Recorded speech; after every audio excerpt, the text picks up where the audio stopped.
बांग्लादेश में लगातार हिंदुओं से मारपीट और अत्याचार की खबरें आ रही है। बांग्लादेश में इस्कॉन मंदिर के संत चिन्मय कृष्ण दास को गिरफ्तार किया गया। उसके बाद 2 और संतों की गिरफ्तारी हुई। ये दावा कोलकाता इस्कॉन के प्रवक्ता राधारमण दास ने शनिवार को की थी। बांग्लादेश में हो रही घटनाओं को लेकर लगातार भारत में विरोध प्रदर्शन का दौर चल रहा है। छत्तीसगढ़ में भी इस मसले पर विरोध प्रदर्शन हो रहा है। धमतरी में पूरे मामले को लेकर हिंदू संगठनों ने विरोध प्रदर्शन किया है। हिंदू संगठनों ने विरोध प्रदर्शन के दौरान आक्रोश रैली निकाली है। इस रैली के जरिए हिंदुओं पर अत्याचार को बंद करने की मांग हिंदू संगठनों ने की है। आक्रोश रैली के बाद हिंदू संगठनों के सदस्यों ने राष्ट्रपति के नाम ज्ञापन सौंपा है। बांग्लादेश में हिंदुओं के खिलाफ हिंसा रोकने की मांग इस ज्ञापन में की गई है।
बांग्लादेश सरकार मुर्दाबाद, मुर्दाबाद, मुर्दाबाद। बांग्लादेश सरकार मुर्दाबाद, मुर्दाबाद, मुर्दाबाद। बांग्लादेश सरकार मुर्दाबाद, मुर्दाबाद, मुर्दाबाद। बांग्लादेश सरकार मुर्दाबाद, मुर्दाबाद, मुर्दाबाद। सुन ले यूनुस खान के कान,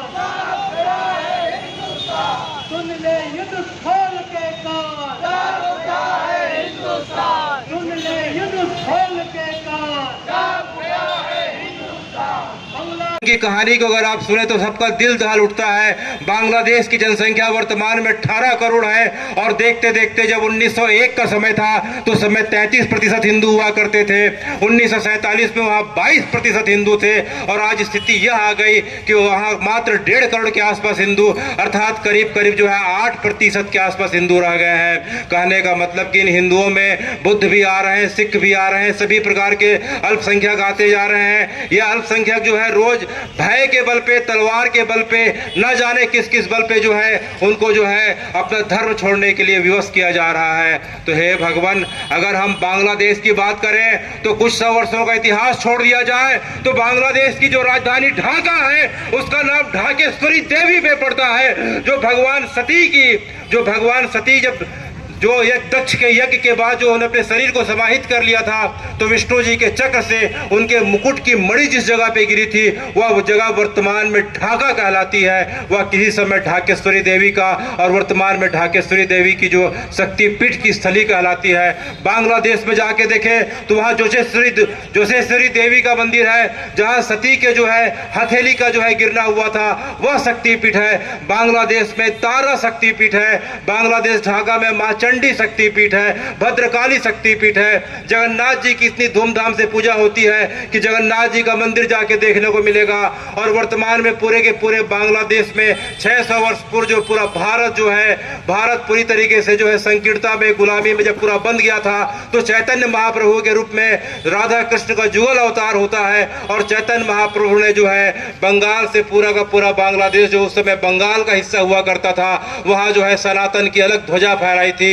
तो चैतन्य महाप्रभु की जगह है, उनके अनुयायियों की जगह है। वहां तो जो है भगवान के अनेक जो है बांग्लादेश में अगर जाके देखें तो वहां 64 जिले हैं और 64 जिले में 50 से ज्यादा जिलों का नाम तो सनातन की परंपरा से मिलता जुलता है। चटगांव के रहने वाले चाहे चटर्जी हो या जो बाद में चट्टोपाध्याय कहलाते हैं, मुक्गांव के रहने वाले मुखर्जी मुखोपाध्याय हो, अनेक प्रकार से हम जाके देखें तो पूरा का पूरा बांग्लादेश हिंदुओं से भरा पड़ा है। उनकी सभ्यता, उनकी इतिहास, उनके जीवन जीने का तरीका जो है अभी कुछ 100 वर्षों का उत्पात को मिटा दिया जाए, हटा दिया जाए तो पूरा का पूरा बांग्लादेश सनातनियों का है, आप सबका है, आप सबका भी उतना ही अधिकार है जितना एक बांग्लादेशी हिंदू का अधिकार है। तो हमें उनके उत्पीड़न को भूलना नहीं चाहिए। जिस प्रकार से जो है वहां उत्पीड़न किया जा रहा है, हम उनके लिए कर क्या सकते हैं? हम उनके लिए आपस में रैली करें, आपस में इस प्रकार से सोशल मीडिया में उनके लिए बातों को उठाएं और प्रत्येक शहर गांव नगर में इस प्रकार की बातें होगी, उनके उत्पीड़न की बातें होगी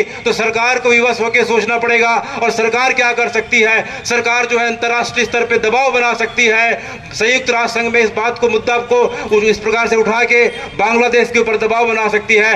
बांग्लादेश के साथ सभी प्रकार के राजनीतिक, कूटनीतिक, खेल के, मनोरंजन के पूरे संबंध जो है हमेशा के लिए तोड़ देना चाहिए। जिस प्रकार से पाकिस्तान से 8 सालों से संबंधों को तोड़ दिया गया है, बांग्लादेश के हिंदू नागरिकों को वहां से निकलने के लिए कह देना चाहिए। और जो है यहाँ जो बांग्लादेशी अवैध रूप से रह रहे हैं, चाहे रोहिंग्या लोग रह रहे हैं, उनकी जांच पड़ताल करके धड़ पकड़ करके उन्हें रातों रात डिपोर्ट कर देना चाहिए, उनके वोटिंग के अधिकार को छीन लेना चाहिए। इस प्रकार से जो है बांग्लादेश को, भारत के सरकार से मेरा आग्रह है कि बांग्लादेश को शत्रु देश घोषित किया जाए और यहाँ रहने वाले जितने भी नागरिक हैं जाए और उनकी नागरिकता और वोटिंग के अधिकार को खत्म कर दिया जाए। तभी जो है बांग्लादेश के कान में जू रहेगी। आप यह मत सोचें कि हाँ मात्र कुछ 100 लोग हैं तो इसका प्रभाव नहीं पड़ेगा, क्योंकि जो है बूंद बूंद से ही घड़ा भरता है। प्रत्येक नगर, गांव में, शहर में अगर इस प्रकार की गतिविधि देखने को मिलेगी तो निश्चित रूप से सरकार को बांग्लादेश के अल्पसंख्यकों के लिए, हिंदू भाइयों के हितों की रक्षा के लिए उस आवश्यक कदम उठाने के लिए विवश होना पड़ेगा। राहुल जैन भैया, आज जो है बांग्लादेश में हमारा जो पड़ोसी राज्य है, पड़ोसी देश है, उसमें जो इस्लामिक कट्टरपंथियों के द्वारा जो हिंदू अल्पसंख्यकों के ऊपर जो अत्याचार किए जा रहे हैं, माता बहनों के ऊपर जो अत्याचार हो रहा है, उसको रोकने के लिए आज हमारी भारत के सरकार को संज्ञान लेने के लिए